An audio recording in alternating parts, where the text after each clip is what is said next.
Bonsoir mes bien-aimés dans le Seigneur, que la grâce et la paix vous soient rendues de la part de notre Seigneur Jésus-Christ qui revient très bientôt. Je vous fais ce partage sous la recommandation du Saint-Esprit. Nous sommes aujourd'hui le vendredi 20 août 2021. Et tout à l'heure, alors que j'étais en prière, entre midi et demi et voilà, pendant ma pause déjeuner, j'étais en train de lire le livre de Genèse. J'ai lu le livre de Genèse et le Seigneur a commencé à me parler. Quand le Seigneur a commencé à me parler, j'ai vu plusieurs choses. J'ai entendu plusieurs choses. Et parmi les choses que j'ai entendues, c'est ce que j'ai marqué sur le titre. Ça m'a intriguée quand j'ai entendu cette chose-là. J'ai été vraiment intriguée. Alors que j'étais en train de méditer sur Genèse, où on parle de Caïn et Abel, j'ai été intriguée. Mais avant que je ne vous dise ce que le Seigneur m'a dit tout à l'heure, hier le 19 août, hier nous étions jeudi le 19 août, hier le 19 août, je me suis couchée assez tôt. Et pendant que je priais, j'ai vu quelque chose. J'ai vu une montagne. C'était un endroit très illuminé, c'était un endroit très éclairé. C'était une montagne, une haute montagne. Et sur cette montagne, il y avait quelqu'un. Et cette personne avait des ailes. Cette personne avait l'aspect d'un ange parce qu'il avait des ailes. Sauf que son vêtement, il avait porté une jupe courte, plissée, de couleur verte, avec un haut. J'ai oublié la couleur du haut, mais je sais que la jupe était de couleur verte. La particularité, ce qui m'a intriguée, c'est que il n'avait pas de cheveux. C'est comme s'il était chauve et qu'il avait mis du cirage sur sa tête. C'est comme si quelqu'un a mis du cirage sur sa tête. Vous pouvez sentir qu'il a badigeonné sa tête de cirage. Et il était là sur cette haute montagne. Il avait eu une position, il avait pris une position, il était en train de réfléchir. Il était en train de réfléchir. Je l'ai vu hier soir. C'est un ange déchu, avec des ailes. Il n'a pas une robe blanche comme les anges du Seigneur. Il a une jupe, une mini-jupe plissée de couleur vert olive, avec un petit haut. Il était sur une montagne élevée. Il pouvait regarder en bas. J'avais l'impression qu'il regardait le monde. Et il était en train de réfléchir. Il réfléchissait sur le monde. Il était en train de préparer quelque chose. Il est en train de préparer quelque chose. J'avertis tous les enfants de Dieu, c'est pas encore. On n'est pas encore au bout de nos peines.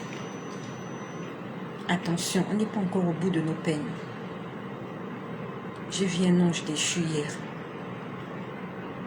Il était debout sur une montagne très élevée. L'endroit était très éclatant. Et il était en train de réfléchir. Il était debout en train de réfléchir. En train de réfléchir sur quelque chose qu'il doit faire. C'était juste une parenthèse. Je vous ai partagé cela avant que je n'oublie parce que je ne l'ai pas noté. Donc aujourd'hui, alors que j'étais en prière, j'étais en train de méditer sur le livre de la Genèse, là où on parle de Caïn et Abel. Et alors je me suis mise à prier. Quand je me suis mise à prier, j'ai vu et entendu plusieurs choses. Et parmi les choses que j'ai entendu quelque chose qui m'a vraiment intriguée. J'ai entendu Marie conseille. j'ai entendu Marie conseil. Quand j'ai entendu Marie conseil, j'ai arrêté de prier. Parce que la Bible nous dit, ne négligez pas les prophéties, mais analysez toutes choses. Analysons toutes choses, prenons ce qui est bon et laissons ce qui est mauvais. Donc quand j'ai entendu Marie conseil, je me suis arrêtée de prier et j'ai commencé à réfléchir pour essayer de comprendre ce que signifie Marie conseil. Le Seigneur m'a dit, va parler à mon peuple. Il a dit, va parler à mon peuple. Et avant que je n'entende Marie conseil, c'est en train de me revenir, parce que j'avais oublié certains détails. Avant que j'entende Marie conseil, j'ai entendu évangélise. J'ai entendu évangélise. Le Seigneur veut que nous puissions évangéliser. Ce qu'il m'a dit ne me concerne pas seulement à moi seul, ça te concerne aussi à toi. Le Seigneur a dit évangélise. Le Seigneur veut que nous puissions évangéliser. Évangéliser signifie apporter la bonne nouvelle à toute la création. Annoncer l'amour et le salut en Jésus-Christ. Évangélisons, c'est une instruction, c'est une recommandation que le Seigneur nous a faite. Donc, puis j'ai entendu Marie conseil. Je me suis dit, mais ça signifie quoi Marie conseil? Ça signifie quoi Marie conseil? Le Seigneur m'a dit, va parler à mon peuple. Parle-leur du conseil que Marie a donné aux noces de Canaan. Je l'ai entendu là tout à l'heure. Il est exactement 18h57. Je l'ai entendu, je crois qu'il était 16 ou 17h. J'ai entendu Marie conseil. Il m'a dit, va parler à mes enfants du conseil que Marie a donné aux noces de Canaan. On nous parle des noces de Canaan dans le livre de Jean. Je te laisse aller lire ta Bible. Ouvre ta Bible s'il te plaît. Ouvre ta Bible dans le livre de Jean. Nous allons parler du noces de Canaan.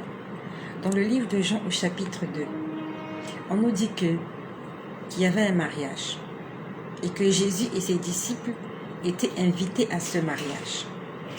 Et quand ils arrivent à ce mariage, il est arrivé qu'il n'y avait plus de vin, il n'y avait plus de boisson à cette fête-là. C'était un mariage. Nous sommes dans Jean au chapitre 2. Et on nous dit que le vin ayant manqué, la mère de Jésus, donc on parle de Marie, la mère de Jésus lui dit, ils n'ont plus de vin.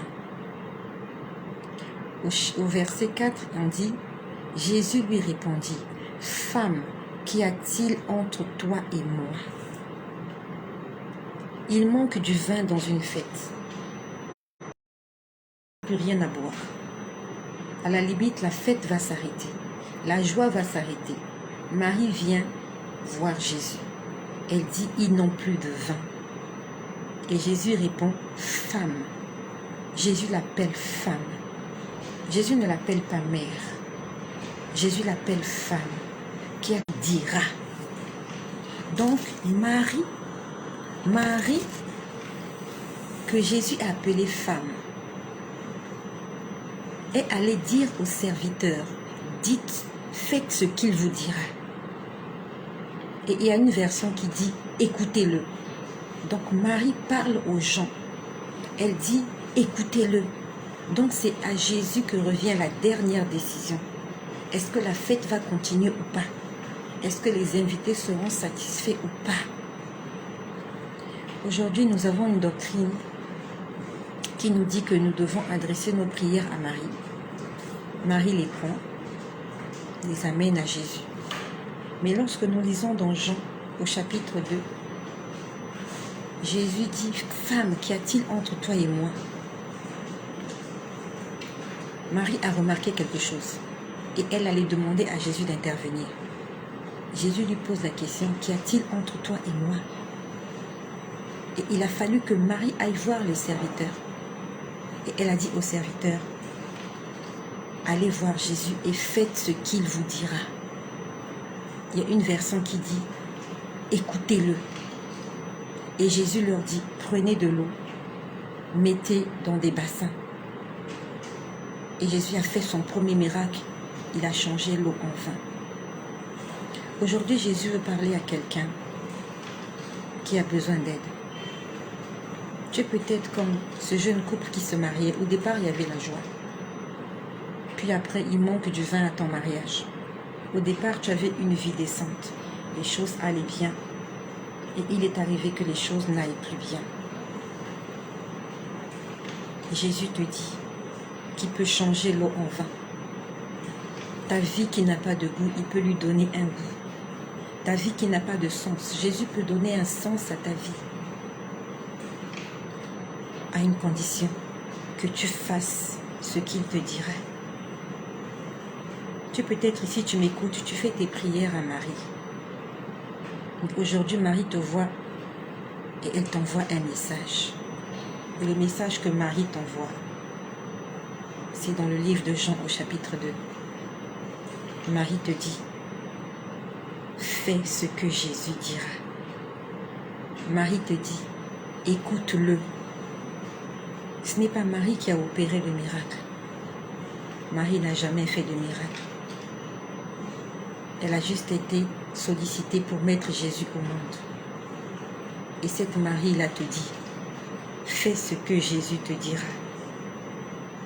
Jésus n'a pas obéi à Marie. Jésus n'a pas obéi à Marie. Ne nous laissons pas berner par certains enseignements. Jésus appelle Marie femme. Ça veut dire qu'il met une barrière entre lui et elle. Donc à l'instant T, Marie est une étrangère.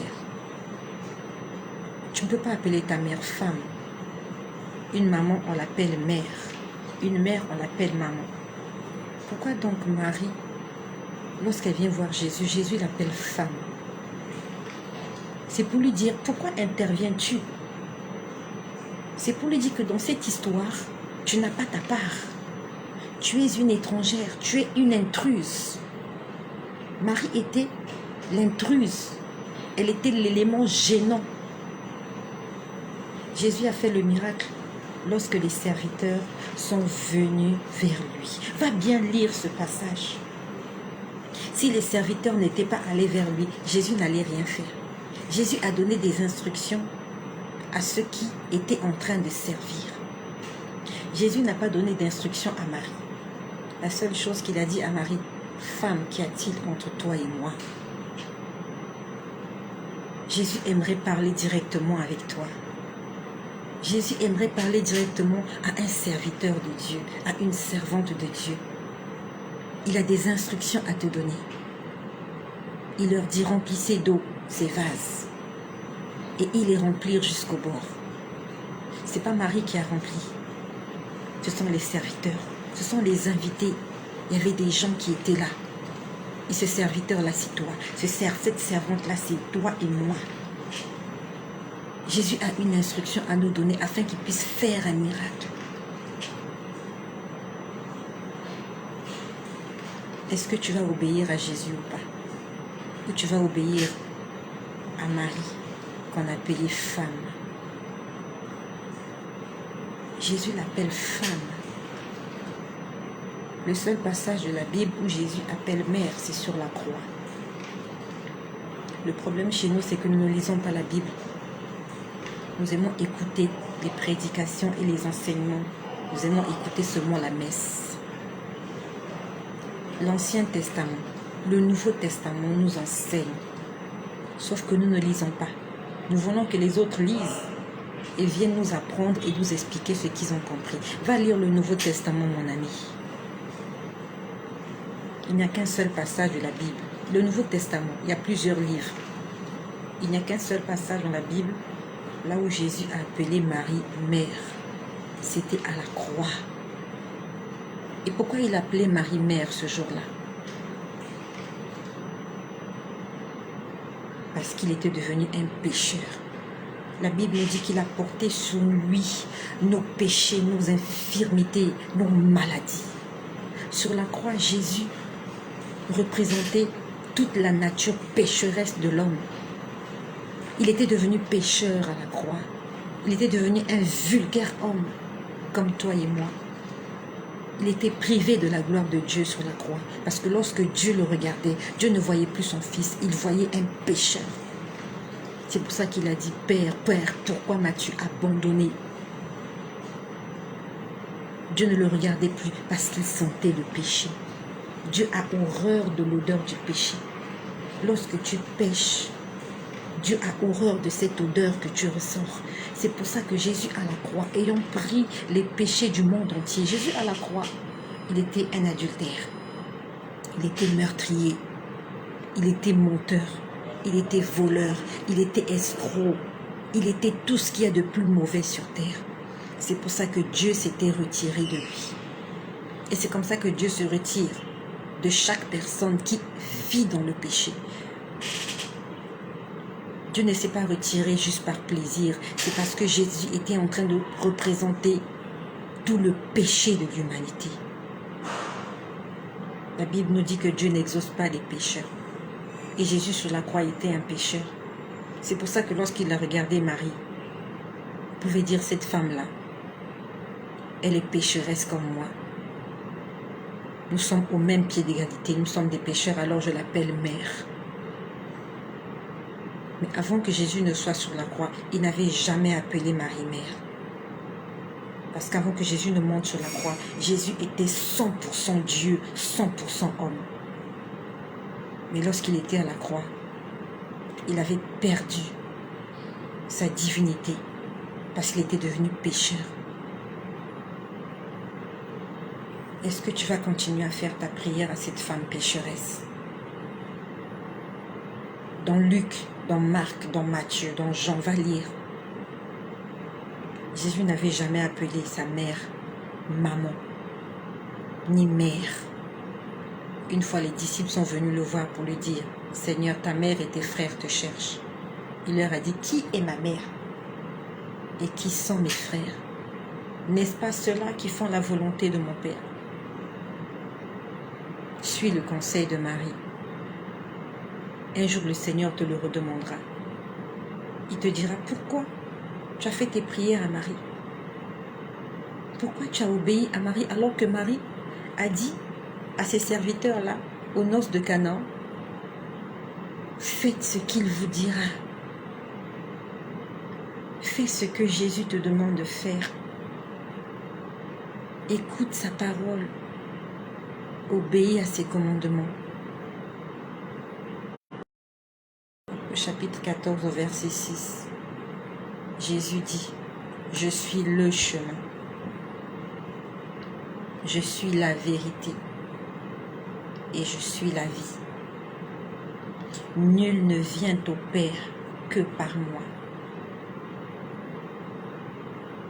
Comment tu connais? Il n'y a personne qui peut te faire entrer dans le royaume des cieux, là où habite Dieu, si tu ne passes pas par Jésus. Nul ne vient au Père que par moi. Le Père est là. Tu vas aller au Père. Tu dois passer par Jésus. Si tu ne passes pas par Jésus, tu fais fausse route.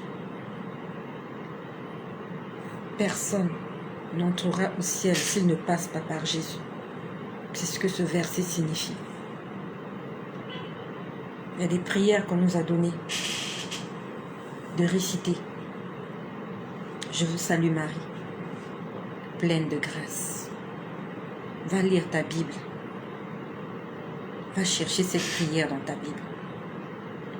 Si cette prière existe, continue à la faire. La Bible, c'est la parole de Dieu. Il ne faut pas confondre la Bible avec des livres écrits par les hommes. La Bible nous dit que toute écriture est inspirée de Dieu. La Bible est inspirée de Dieu. La Bible est le premier livre qui a été écrit et imprimé. Dieu n'a pas fait des petits bouquins de prières. Non. Dieu, il nous a donné sa parole. Sa parole, c'est la Bible. Et c'est cette parole qui va nous juger. C'est cette parole qui va nous justifier. C'est cette parole qui va nous condamner. Va lire ta Bible. Commence à partir de Matthieu jusqu'à Apocalypse. Si tu vois le Notre Père qui est aux cieux, récite-le. C'est une prière que Jésus nous a donnée. Si tu vois dans ta Bible, je vous salue Marie, récite autant de fois. Mais si tu ne vois pas ça, ne récite pas ça. C'est de l'abomination. Je vous salue Marie, pleine de grâce. Dans le livre de Proverbes, au chapitre 31, au verset 30, il est écrit « La grâce est trompeuse ». La grâce est trompeuse. Quand tu ouvres le dictionnaire, la grâce signifie une faveur imméritée. La grâce, c'est la pitié. Ça veut dire que Dieu a eu pitié de Marie. Il a regardé, il lui a fait grâce. Ça veut dire qu'elle n'avait même pas mérité. Mais Dieu l'avait choisie, juste par compassion. Tu es pleine de grâce. La grâce est trompeuse. Et cette grâce-là continue à nous tromper. Cette grâce dont a profité Marie est en train de tromper des gens. Il faut que tu fasses un choix, mon ami. Qui est mort à la croix pour toi? Qui a porté tes infirmités? Qui t'a donné le salut de l'âme? Tu laisses celui qui te donne le salut et tu cours derrière une femme qui ne s'est pas sacrifiée pour toi. Va lire la Bible. Combien de fois on prononce le nom de Marie? Combien de fois Marie intervient? On parle même plus des disciples que de Marie. On parle même plus de Judas que de Marie. Judas qui a tué Jésus. Son nom est cité au plus de fois que le nom de Marie. Joseph n'en parle plus. Joseph, c'est juste à la genèse des choses. Il a intervenu, il était là, il a accompagné Marie dans sa grossesse. Ils ont fui en Égypte, ils sont revenus. Et après, Jésus, à 12 ans, se retrouve dans le temple. Après, c'est fini, on ne parle plus de Joseph. On ne parle pas de Joseph dans la Bible. On parle de Judas. On parle des apôtres. On ne parle pas de Marie. Lorsqu'elle est intervenue aux noces de Canaan. Après, elle intervient quelque temps plus tard quand Jésus est en train d'enseigner ses disciples. Là où on vient dire à Jésus, ta mère et tes frères te cherchent. Jésus dit, qui est donc ma mère et mes frères? Marie réapparaît à la croix. Va lire ta Bible, Marie va réapparaître à la croix. Où était-elle tout ce temps? Pendant que son fils exerçait son ministère. Pendant que Jésus était en train de ressusciter les morts. Pendant qu'il était en train de guérir les lépreux. Pendant qu'il était en train d'ouvrir les yeux des aveugles. Où était Marie? De la même façon dont elle était absente quand Jésus exerçait son ministère, c'est comme ça qu'elle sera absente pour tes problèmes. Quand Jésus guérissait les malades, Marie n'était pas là. Ça veut dire que si tu as besoin d'être guéri, Marie n'interviendra pas. Elle n'avait jamais été là. Elle n'a aucun conseil à nous donner. Elle n'a pas été témoin du ministère de Jésus. Marie n'a pas été témoin. Les apôtres étaient là. Marie de Magdala était là. Marie, mère de Jésus, n'était pas là. Elle est intervenue à la croix. Et la dernière fois qu'on cite son nom, c'est le jour de la Pentecôte. Quand le Saint-Esprit est descendu. Marie était dans la chambre haute. Elle a été aussi baptisée du Saint-Esprit. Ça veut dire qu'avant ce jour, Marie n'était pas pleine du Saint-Esprit. Lorsque nous lisons la Bible, on nous dit que Jésus, quand il sortit de l'eau des baptêmes, il était rempli du Saint-Esprit. Lorsqu'il sortit de l'eau, le Saint-Esprit vient se poser sur lui sous forme de colombe. Et la Bible nous dit, rempli du Saint-Esprit, il fut poussé dans le désert. Jésus était rempli du Saint-Esprit. Mais les disciples et Marie, sa mère, devaient attendre la promesse dans la chambre haute, en priant, en jeûnant. Elle était un être ordinaire comme toi et moi. Elle était une femme qui avait aussi besoin de Jésus dans sa vie. C'était une femme qui avait besoin du Saint-Esprit. Elle n'est pas née avec le Saint-Esprit. Elle est née d'un homme elle est née d'un homme et d'une femme. Elle avait des parents. Jésus a été conçu du Saint-Esprit.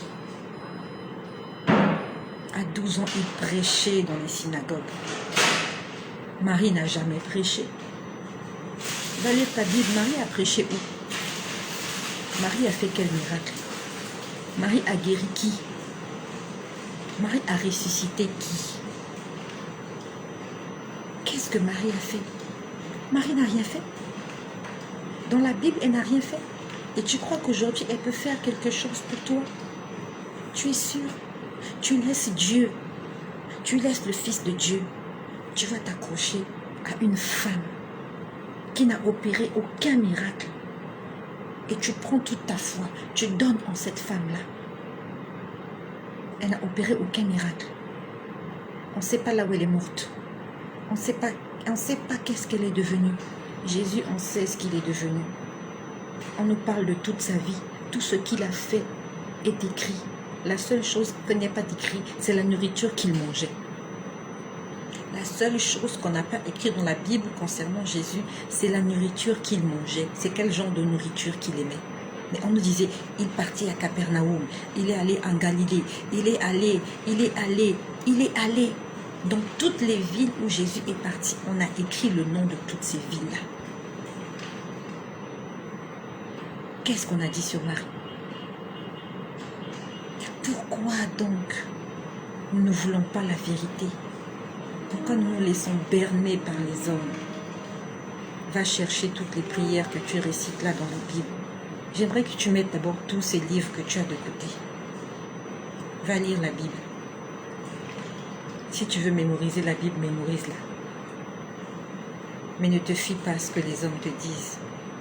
Parce que la Bible nous dit, maudit soit celui qui se confie en l'homme. Maudit soit celui qui fait confiance en l'homme. Maudit. Si tu te confies en un homme, qui qu'il soit, que ce soit un pasteur, que ce soit un prêtre, que ce soit tout ce que tu fais, tu es maudit. Parce qu'il n'y a rien de bon en l'homme. L'homme a une nature corrompue. Depuis le jardin d'Éden, l'homme est maudit. Et c'est par Jésus-Christ que nous sommes justifiés. Le Seigneur t'appelle aujourd'hui afin que tu puisses changer ta façon de parler, que tu puisses changer ta façon de penser, que tu puisses changer ta façon de prier. Dans le livre de Romains au chapitre 8 au verset 34, il est écrit: Christ est mort à la croix pour nos péchés. Les apôtres ne sont pas morts pour nous. Joseph n'est pas mort pour nous. Marie n'est pas morte pour nous. Lazare n'est pas mort pour nous. Moïse n'est pas mort pour nous. Abraham n'est pas mort pour toi. Personne n'est mort pour toi. Le seul qui est mort pour nous, c'est Jésus. Et il est ressuscité. Et il est assis à la droite du Père, où il intercède pour nous. C'est Jésus qui intercède pour nous. Auprès du Père, nous avons un intercesseur. Nous n'avons pas une intercessrice, je ne sais pas comment on appelle ça. Va lire ta Bible. Va chercher là où c'est écrit que Marie intercède en notre faveur. Va lire la Bible, mon ami. Arrêtons de nous faire tromper. Arrêtons de nous faire tromper. Aujourd'hui, Marie t'envoie un message. Tu aimes Marie, c'est pas mauvais. Tu la respectes, c'est pas mauvais. Elle t'envoie un message. Marie, la mère de Jésus, t'envoie un message. Elle te dit: écoute ce que dit son fils. Faites ce qu'il vous dira. Obéissez-lui. Ne m'obéissez pas à moi. Parce que je ne suis qu'une femme. Une femme ordinaire comme toutes les femmes. Voilà le message que le Seigneur m'a demandé de transmettre à son peuple. Aujourd'hui, 20 août 2021. Tu fais tes prières à Marie. Aujourd'hui, Marie te dit: arrête de me prier. Obéis à mon fils Jésus. parce qu'il est le chemin, il est la vérité et il est la vie. La Bible nous dit que le Saint-Esprit, c'est le gage que nous avons pour notre salut. Et Marie aussi, elle a dû recevoir le Saint-Esprit parmi les 120 personnes qui étaient rassemblées dans la chambre haute, en train de prier, en train de jeûner et en train d'attendre la promesse du Seigneur. Soyez bénis chez vous. Merci pour toutes les personnes qui sont là, qui sont connectées.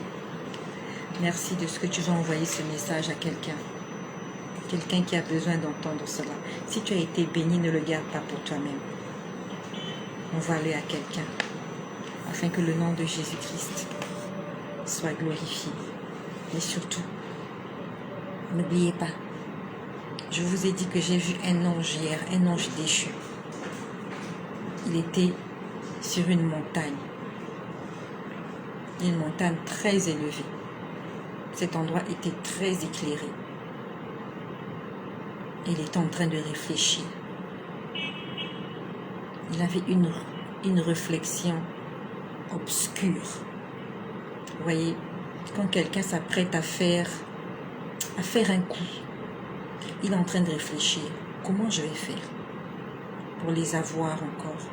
Comment je vais faire pour les tromper? Comment je vais faire pour les détourner? Comment je vais faire pour les faire passer à côté de l'objectif que leur Créateur s'est fait? La mission du diable n'a pas changé. Depuis le jardin d'Éden, la mission de Satan n'a jamais changé. Il veut nous sortir de la présence de Dieu. Il veut nous éloigner de Dieu. Ne l'oublie jamais. Tout ce que Satan va te présenter, c'est une pomme empoisonnée. Elle sera bonne à voir au regard. Elle sera bonne à manger. Mais elle sera empoisonnée. Soyez bénis. Soyez richement bénis chez vous. Et que le nom de notre Seigneur Jésus-Christ soit votre partage, soit votre bénédiction, soit tout ce dont vous avez besoin.